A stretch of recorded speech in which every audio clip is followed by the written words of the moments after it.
সব কিছু কিন্তু এই গুগল অ্যাকাউন্টের সাথে রয়েছে এবং এই গুগল অ্যাকাউন্টে কিন্তু আপনার ফোনটাকে সম্পূর্ণভাবে কন্ট্রোল করতেছে। যদি আপনার এই গুগল অ্যাকাউন্টটি বা এই জিমেল অ্যাকাউন্টটি যদি হ্যাক হয়ে যায় তাহলে কিন্তু আপনার সম্পূর্ণ ফোনটা কিন্তু হ্যাক হয়ে যাবে। তাহলে আজকের এই ভিডিওতে দেখাবো যে আপনার যে সেটিংসটি করে রাখলে আপনার এই জিমেল অ্যাকাউন্টে বা এই গুগল অ্যাকাউন্টটি কেউ আর হ্যাক করতে পারবে না। যদি কেউ হ্যাক করার চেষ্টা করে তাহলে কিন্তু আপনাদের কাছে সাথে সাথে কিন্তু অ্যালার্ট নোটিফিকেশন চলে আসবে। তাহলে কীভাবে সেই সেটিংসটি করবেন চলুন আমরা দেখে নিই। গুগল প্লে স্টোরটিকে আমরা ওপেন করে নিব।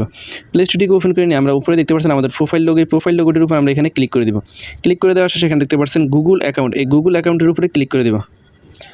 গুগল অ্যাকাউন্টের উপরে ক্লিক করে দেওয়ার সেখানে একটু পাশের নিচে চলে গিয়ে এখানে দেখতে পারবেন সিকিউরিটি, এই সিকিউরিটিতে ক্লিক করে দিয়ে একদমই নিচে চলে আসবেন। নিচে চলে আসলে এখানে দেখতে পারবেন পাসওয়ার্ড ম্যানেজার, এই পাসওয়ার্ড ম্যানেজারের উপরে ক্লিক করে দিবেন। ক্লিক করে দেওয়ার শেষে উপরে দেখতে পাচ্ছেন একটি আইকন রয়েছে, এই আইকনটির উপরে এখানে ক্লিক করে দিবেন। ক্লিক করে দেওয়ার শেষে এখানে দেখতে পাচ্ছেন নিচে রয়েছে পাসওয়ার্ড অ্যালার্ট, এই পাসওয়ার্ড এই অ্যালার্টটি এই অপশনটি যদি আপনার অফ থাকে তাহলে আপনি যে কাজটি করবেন এই অপশনটিকে আপনারা এখান থেকে অন করে দিবেন। দ্যাটস ইট, আপনাদের কাজ শেষ। এখন থেকে আপনাদের জিমেল অ্যাকাউন্টে যদি অন্য কেউ যদি